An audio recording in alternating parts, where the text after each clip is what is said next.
الرجيم بسم الله الرحمن الرحيم يا أيها الذين آمنوا كتب عليكم الصيام كما كتب على الذين من قبلكم لعلكم تتقون أياما معدودات فمن كان منكم مريضا أو على سفر فعدة من أيام أخر وعلى الذين يطيقونه فدية طعام مسكين فمن تطوع خيرا فهو خير له وأن تصوموا خير لكم إن كنتم تعلمون شهر رمضان الذي أنزل فيه القرآن هدى للناس وبينات من الهدى والفرقان فمن شهد منكم الشهر فليصم ومن كان مريضا أو على سفر فعدة من أيام أخر يريد الله بكم اليسر ولا يريد بكم العسر ولتكملوا العدة ولتكبروا الله على ما هداكم ولعلكم تشكرون صدق الله العظيم.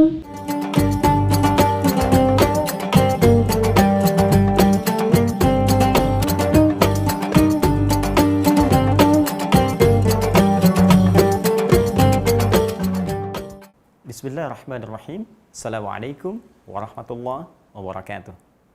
Alhamdulillah wassalatu wassalamu ala Rasulillah wa ala alihi wa sahbihi wa man walah wa ba'du. Pemirsa dimanapun Anda berada, berjumpa kembali dalam edisi Kultum Aku Suka pada bagian yang keempat ini. Sebelumnya kita bermohon pada Allah Subhanahu wa taala semoga siam yang telah kita tunaikan di hari pertama Jumat yang lalu hingga hari keempat ini berkenan diterima oleh Allah Subhanahu wa taala dengan penerimaan terbaik insyaallah. Pada edisi yang lalu kita telah mengupas tuntas tentang makna kata Ramadan yang dipilih oleh Allah Subhanahu wa taala untuk menjadi waktu ditunaikannya puasa dengan firman-Nya di awal ayat 185 surah Al-Baqarah itu. Syahrul Ramadan alladzi unzila fihil Quran. Waktu saat kita diminta menunaikan puasa itu yang diwajibkan hukumnya selama 1 bulan penuh adalah bulan Ramadan. Kita telah uraikan bahwa Ramadan mengandung arti sesuatu yang terik membakar.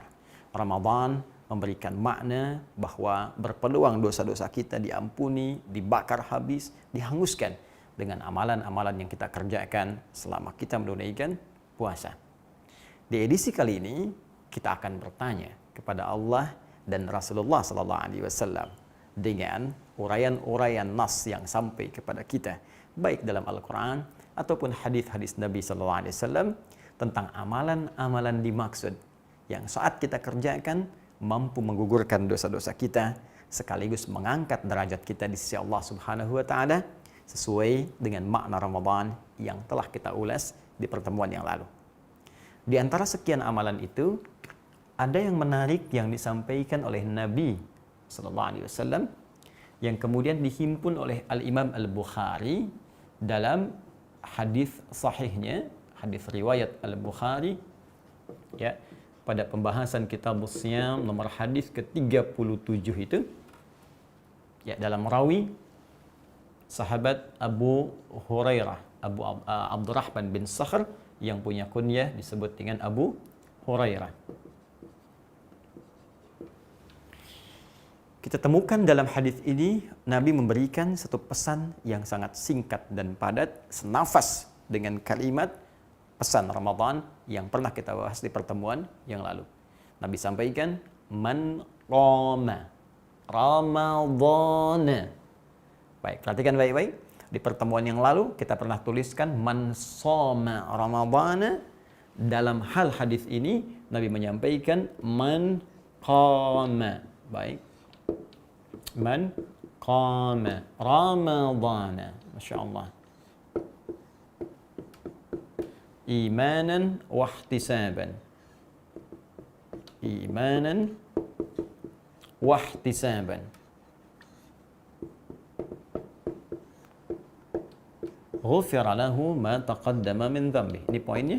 Ghufira lahu ma taqaddama min dhanbi. Masya Allah. Allahu Akbar. Baik, di edisi yang lalu kita pernah pelajari, Nabi pernah menyampaikan man shoma Ramadhana. Siapa yang mampu menunaikan puasa Ramadan itu, ya, imanan wahtisaban, dia tunaikan dengan penuh kekuatan iman, diwujudkan dengan banyak mengerjakan amal saleh, wahtisaban, dia ukur-ukur amalan-amalan itu supaya ikhlas dia tunaikan karena Allah. Jika ia mampu kerjakan itu, bonusnya ghufira lahu ma taqaddama min dhanbi. Maka Allah akan berkenan menggugurkan, mengampuni, membakar, menghanguskan sesuai dengan makna Ramadan itu, ya, semua dosa-dosa yang pernah ia kerjakan dari mulai baligh sampai dia masuk ke waktu Ramadan itu. Nah, sekarang di antara amalan saat puasa itu, apa yang bisa kita kerjakan sehingga makna Ramadan menggugurkan, menghanguskan dosa-dosa itu bisa kita raih, sekaligus wujudnya berupa ampunan Allah Subhanahu wa taala bisa kita dapatkan. Ternyata di antara amalan itu adalah kalimat Nabi yang langsung memberikan redaksi serupa, tapi kemudian menspesifikkan amalan dengan kalimat qama. Perhatikan kalau Anda jeli melihat semua urutan ini sama. Ramadhana imanan wahtisaban ghufira lahu ma taqaddama min dhanbi. Sama persis dengan kalimat sebelumnya. Anda lihat uraian saya dalam edisi-edisi yang lalu, maka Anda bandingkan dengan tulisan yang lalu, Anda akan temukan kalimat ini sama. Yang berbeda hanya di sini. Bila yang dulu shoma, puasa, yang ini qama. Ya, qama, qiyam. Tidak disebutkan kalimat-kalimat qama, qiyam dan turunannya, derivasinya. Aqama, yuqimu, iqamah. Aqimu, yuqimun, kecuali dipahami dengan satu makna, yaitu salat. Ya, yaitu salat. Ya. Karena itu kalimat-kalimat salat yang berupa ibadah dibuka dengan takbir, ditutup dengan salam, yang terkandung dalam Al-Quran dan hadis-hadis Nabi SAW, seringkali perintahnya diawali dengan turunan kata qama ini. Ya, qama bisa qiyam, bisa aqimu, aqama, yuqimu, yuqimun. Ya, perintah salat pertama di Al-Baqarah ayat 3 itu, ya, alladzina yu'minuna bil ghaib wa yuqimunas shalah. Sebelum kata salat yuqimun. Al-Baqarah 43 wa aqimus shalah wa atuz zakat. Ya. Quran surah ke-17 misalnya ayat 78 aqimis salata liduluqis syamsi. Aqim. Baik. Sehingga ketika Anda temukan kalimat qama dan turunan qama, aqama, yuqimu, aqim, itu selalu identik atau disandingkan dengan satu ibadah yang disebut dengan salat. Dan pernah saya jelaskan di pertemuan lalu, kalimat qama, qiyam, aqim menunjukkan kesempurnaan. Seakan-akan Allah yang memberikan gambaran, Nabi ingin menegaskan jangan sampai sekedar salat, tapi salatnya tunaikan dengan sempurna. Baik, kembalikan ke sini. Jadi kita bisa terjemahkan man, siapapun, laki-laki, perempuan, besar, kecil, tua, muda, sepanjang dia beriman, punya kualifikasi menunaikan ibadah puasa. Kemudian saat di waktu Ramadan itu, qama, dia menunaikan ibadah salat Ramadan yang spesifik khusus ditunaikan pada bulan Ramadan. Masya Allah. Jadi ada salat yang sangat dikenal, dikerjakannya di Ramadan. Ya, di waktu lain, Ya, kita bisa tunaikan sholat di malam hari. Cuma yang ini spesial. Ya, Ramadan lebih aktif lagi, Ramadan lebih banyak lagi. Sehingga seakan-akan sholat itu di masyarakat luas dikenal dengan, wah ini spesifik dengan Ramadan nih. Waktunya datang saat Ramadan. Walaupun sesungguhnya sholat malam di luar Ramadan pun bisa kita kerjakan. Ya, sholat siang juga banyak dikerjakan. Tapi yang ini, orang melihatnya ini spesifik Ramadan nih. Ini spesifik Ramadan. Masya Allah. Jadi ada amalan khusus di bulan Ramadan berupa sholat dan disandingkan dengan kalimat Ramadannya. Seakan-akan memberikan isyarat kepada kita, sholat ini tidak biasa. Yang kalau Anda kerjakan dengan benar, maka dampak Ramadan akan muncul di situ. Membakar semua dosa-dosa yang pernah kita kerjakan sebelumnya. Dari mana taunya? Ini lihat kalimat akhirnya. Ghufira lahu ma taqaddama min dzambi. Ya, man qama ramadhana, siapapun yang mampu menunaikan salat di saat-saat hari-hari Ramadan itu, imanan wahtisaban, dengan penuh kekuatan iman, amalannya benar, wahtisaban penuh keikhlasan, ghufira lahu ma taqaddama min dzambi, maka akan berpeluang diampuni oleh Allah Subhanahu wa taala, dibakar habis ma taqaddama min dzambi, seluruh dosa-dosa yang pernah dikerjakan itu. Nah, sekarang kita kembalikan apa yang dimaksud dengan salat ini? Ya. Dari kata ini ulama kemudian menurunkan penamaan yang mereka namakan dengan qiyam Ramadan. Qiyam Ramadan. Ya, menunjuk pada sifatnya. Karena Nabi mengatakan qama Ramadhana, menunaikan salat ya yang spesifik dikerjakan di waktu Ramadan. Maka ulama mengistilahkan salat ini disebut dengan qiyam Ramadan. Apa yang dimaksud qiyam Ramadan ini? Kapan waktunya? Bukankah salat subuh juga qiyam? Bukankah salat zuhur juga qiyam? Bukankah salat duha juga qiyam? Ya, sama-sama salat, sama-sama kita kerjakan. Nah, hanya ketika Nabi menambahkan kalimat Ramadan di sini, nampaknya menunjuk sesuatu yang spesifik yang jarang-jarang dikerjakan di luar Ramadan. Maka dilacak oleh para ulama, dibandingkan dengan kegiatan-kegiatan sebelumnya, maka mereka simpulkan, salat ini yang sering dikerjakan oleh Nabi, diikuti oleh semua orang Islam di zaman Nabi, sampai setelahnya, yang paling konsisten banyak dikerjakan saat Ramadan, yaitu sholat di waktu malam Ramadan. Malam Ramadan. Ya. Ini yang paling menarik. Ada salat yang menjadi ciri khas dikerjakan di bulan Ramadan, waktunya malam. Ya, kalau salat duha waktu siang, ya orang-orang ada yang duha, ada yang tidak. Syuruk, ada yang syuruk, ada yang tidak. Tahajud, ada yang tahajud, ada yang tidak. Gambaran umumnya, ya. Baik, tapi yang paling menarik, kalau ini ketika tiba Ramadan, maka banyak orang mengerjakannya. Waktunya ternyata setelah diteliti malam. Diistilahkan dengan kalimat qiyam. Ini yang disebut dengan salat qiyam Ramadan. Salat yang dikerjakan di malam-malam Ramadan, dilakukan waktunya setelah menunaikan salat Isya dan sunnahnya. Baik, setelah menunaikan salat Isya dan sunnahnya. Ini kita temukan bagian pertama. Jadi, ada amalan berupa salat yang dikerjakan setiap malam Ramadan, yang kalau dilakukan dengan benar akan berpotensi menggugurkan seluruh dosa-dosa yang pernah kita kerjakan, dan dari situ akan mendapatkan keberkahan nama Ramadan dengan menghanguskan dan membakar semua dosa itu. Sekarang pertanyaannya, bagaimana cara menunaikan sholat ini? Berapa jumlah bilangannya? Seperti apa Nabi menunaikannya? Dan bagaimana cara kita mengikutinya?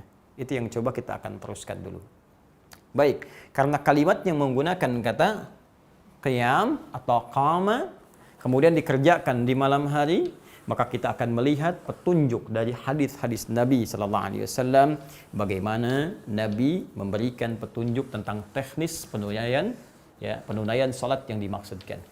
Mari kita kembali dulu kepada hadis Nabi sallallahu alaihi wasallam yang diriwayatkan oleh Imam Muslim dalam kitab sahihnya nomor hadis 749. Rawinya, kalau Anda tak sama mendapati nomornya, cari rawinya yang diriwayatkan sahabat Ibnu Umar radhiyallahu taala anhuma. Baik.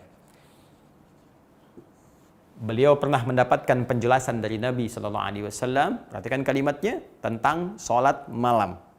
Salatul laili mathna mathna. Wa idza khasya ahadakumul fajra falyutir rak'atan wahidah. Baik, dari keterangan Nabi disampaikan salatul laili, salat malam itu, ya, ini hadis yang riwayat Muslim, nomor hadis 749. Salatul laili mathna mathna. Jika Anda ingin tunaikan salat di malam hari, pertama kata Nabi, silahkan tunaikan mathna mathna. 2 rakaat, 2 rakaat. Ya. Wa idza khasya ahadakumul fajra, dan jika khawatir kemudian akan tiba waktu fajar itu 2 sampai mau tiba waktu fajar. Insyaallah. Fal yutir rak'atan wahidah, maka segera tutup dengan witir 1 rakaat. Insyaallah. Kebayang enggak tuh berapa banyak rakaatnya? Dari ba'da Isya ya sampai kemudian terbuka peluangnya sampai menjelang fajar. Ya, 2 dulu, setelah itu jeda, 2 lagi, setelah itu jeda, 2 lagi, sampai ke menjelang fajar, diduga fajar akan segera tiba, silahkan tutup dengan 1 rakaat. Fokus baik-baik. Keterangan hadis ini memberikan dasar kepada kita bahwa sholat malam, khususnya yang ditunaikan dalam malam Ramadan itu, satu, dari segi jumlah bilangannya, Nabi tidak memberikan batas spesifik. Ya, tidak ada batas. Silakan. Yang penting Anda tunaikan dulu. Ya, tunaikan 2 rakaat, jeda dulu. Tunaikan 2 rakaat, jeda dulu. Kalau khawatir fajar tiba, ya mungkin ada yang sholatnya jam 3. Ya kan? Ada yang sholat jam 2. Kalau sholat jam 3 mungkin dapat berapa? 2 rakaat, 2 rakaat, 2 rakaat. Mungkin ada yang 10 rakaat, dapat witir 1 jadi 11. Kalau dari yang jam 2, ya mungkin dapat 20. Kalau dari jam 9, jam 8 atau semampunya, bisa jadi rakaatnya tidak berbilang.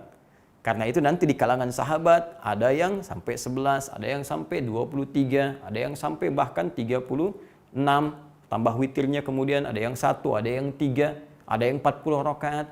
Jadi pertama, dari segi bilangan tidak ada jumlah spesifik yang langsung disebutkan Nabi sallallahu alaihi wasallam, tapi Nabi memberikan dasar tunaikan dengan 2, kemudian istirahat dulu, 2, istirahat dulu sampai kita merasakan kenikmatan, tutup dengan 1 rakaat sebelum tiba waktunya fajar. Ini kalau kita tanyakan, ya Rasulullah, kalau nggak ada batas nanti setiap orang bisa beda-beda. Nanti ada yang 2, yang penting kata Nabi 2. Salat 2, tutup dengan witir 1. Nanti ada yang 4, tutup witir 1. Nanti di sana ada yang 6, sana ada yang 8, sana ada yang 10, witirnya 1, dan seterusnya. Maka adakah di antara sekian keterangan Nabi itu yang memberikan contoh kepada kita standarnya berapa kalau ingin ngambil standar? Supaya tidak semua orang itu kemudian kreatif mengambil bilangan masing-masing. Walaupun diperbolehkan, tapi kalau ada standar, enak menunaikannya. Ya, maka ditemukan dalam hadis riwayat Abu Daud dari segi bilangan. Ya, Abu Daud. Nomor hadis 1367. Ya, kalau tak sama kemudian cetakan kitabnya, lihat rawinya sahabat Ibnu Abbas radhiyallahu taala anhuma. Ketika beliau menginap di rumah Sayyidah Maimunah radhiyallahu taala anha dan ingin mengetahui kebiasaan Nabi dari sejak bangun tidur sampai sholat malamnya. Maka dikisahkan oleh beliau, ya karena Rasulullah sallallahu alaihi wasallam bermakna adalah kebiasaan Nabi sallallahu alaihi wasallam, idza staiqadha min naumihi, jika bangkit dari tidurnya, fajalasa, beliau duduk sebentar. Wa masaha biyadihi min athari naumih, kemudian menghapuskan bekas ngantuknya dengan tangan yang diduga bersih, ya. Setelah itu kemudian faqara khawatim surah Ali Imran, membaca 11 ayat terakhir surah Ali Imran. Membaca doa alhamdulillahilladzi ahyana ba'da ma, dan seterusnya, dikuatkan di Al-Bukhari nomor hadis 181, ya, riwayat Jundub bin Junadah dan Muadz bin Jabal radhiyallahu taala anhuma. Baik, setelah itu apa yang terjadi? Fa dhahaba ila shidin mu'allaqah, pergi kemudian ke tempat tertutup untuk berwudu lalu menunaikan salat. Apa kata Ibnu Abbas? Salat Nabi itu ditunaikan dengan 2 rakaat dulu. Ya. Ringan, dikenal dengan salat khafifatain. Kemudian tunaikan 2 rakaat, tunaikan 2 rakaat lagi, tunaikan 2 rakaat lagi, tunaikan 2 rakaat lagi, tunaikan 2 rakaat lagi, baru kemudian witir 1 rakaat. Ibnu Abbas sempat berada di belakang Nabi, kemudian ditarik untuk sejajar dengan Nabi. Ya, ini menunjukkan salah satu kebolehan kalau makmumnya 1 orang, imam jelas 1 orang, maka boleh makmum kemudian berada sejajar bersama imamnya di samping sebelah kanannya. Baik ya? Kembali ke sini. Maka disebutkan dalam hadisnya salat rakaat ini 2, 2, 2, 2, 2, kemudian 1. Dan ini sebagai pembukanya, warming up-nya, supaya menghadirkan kekuatan untuk fokus dalam sholat. Kalau kita jumlahkan 1, 2, 3, 4, 5. Ya, 5 dikali 2, 10, tambah 1. Maka ini bilangan yang menunjukkan 11 rakaat standar yang pernah dikerjakan oleh Nabi SAW. 11 rakaat, saya ulang, standar yang pernah dikerjakan oleh Nabi SAW bersama Ibnu Abbas radhiyallahu ta'ala anhuma. Apakah Ustaz formasinya cuma 2, 2, 2, 2? Tidak. Ada juga di Al-Bukhari. Nomor hadis 2008. Ya, rawinya sahabat Aisyah radhiyallahu ta'ala anha. Ya, beliau pernah menyampaikan salatnya Nabi SAW, saya tidak melihat beliau mengerjakan di Ramadan atau di luar Ramadan lebih daripada 11 rakaat. Sama, standar 11 rakaat. Baik. Bagaimana formulasinya? Yusalli arba'an, thumma yusalli arba'an, thumma yusalli thalathan. Beliau kerjakan 4 rakaat, kerjakan lagi 4 rakaat, kerjakan lagi 3 rakaat. 4, 4, kemudian 3. Jadi silahkan, kalau Anda mau kerjakan yang 4, boleh. Ya, 4 lagi, kemudian 3. 11 jumlahnya. Ini standar. Anda ingin kerjakan yang 2, 2, 2, 2, ujungnya 1, silahkan. Boleh. Ya, silahkan. Bebas, mau 2 ataupun mau yang 4, 4. Tapi Ustadz, kan kata Sayyidah Aisyah, beliau nggak pernah lihat Nabi kecuali yang 4, 4, 3. Cara berpikirnya bukan demikian. Cara berpikirnya adalah, Sayyidah Aisyah kan melihat Nabi saat Nabi menginap di rumah Sayyidah Aisyah. Tapi kan kalau di rumah Sayyidah Maimunah yang 2-2. Ya. Di rumah Sayyidah Zainab bagaimana? Ya. Di rumah Sayyidah Saudah binti Zam'ah bagaimana?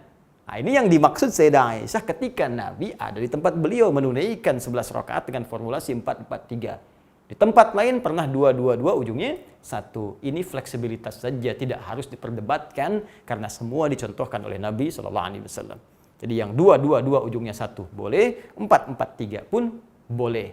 Tapi yang harus Anda ketahui ini standar bilangan dari Nabi. Ya. Kalau ingin ditambahkan silahkan karena Nabi mengatakan nggak ada batasnya. Ya, karena itu nanti sebagian sahabat ada yang ngerjakan sampai 23 salafus saleh. Umar bin Khattab 23. Jangan Anda katakan ikut Umar, ikut Nabi. Wah, hati-hati. Awas, karena nggak mungkin ada bertentangan. Ya, nggak mungkin Umar mengerjakan sesuatu yang menyalahi perintah Nabi SAW. Jadi cara bacanya bukan membenturkan. Cara bacanya adalah menggabungkan dalil-dalil ini sehingga kita bisa menggali keutamaannya. Baik, jadi bisa kita tunaikan 11 rakaat, 4-4-3, bisa 2-2 ujungnya 1. Ini yang standar bisa dikerjakan. Bisa kita kerjakan lebih daripada ini sesuai dengan dorongan hadis yang tadi disampaikan. Jelas sampai sini? Nah, sekarang pertanyaan besarnya, seperti apa penulaian ini? Apa yang dibaca oleh Nabi SAW? Bagaimana cara mengerjakannya? Dan yang paling spesifik, apakah ada perbedaan antara mengerjakan sholat malam ini, khususnya saat Ramadan, antara di masjid dengan di rumah? Apakah beda kalau kita kerjakan di rumah? Apakah sama dengan yang dikerjakan di masjid? Bagaimana cara Nabi mengerjakannya? Itu yang akan kita bahas dalam kajian Aku Suka pada edisi yang kelima esok hari insyaallah. Subhanakallahumma bihamdika, asyhadu an la ilaha illa anta, astaghfiruka wa atubu ilaik. Assalamualaikum warahmatullahi wabarakatuh.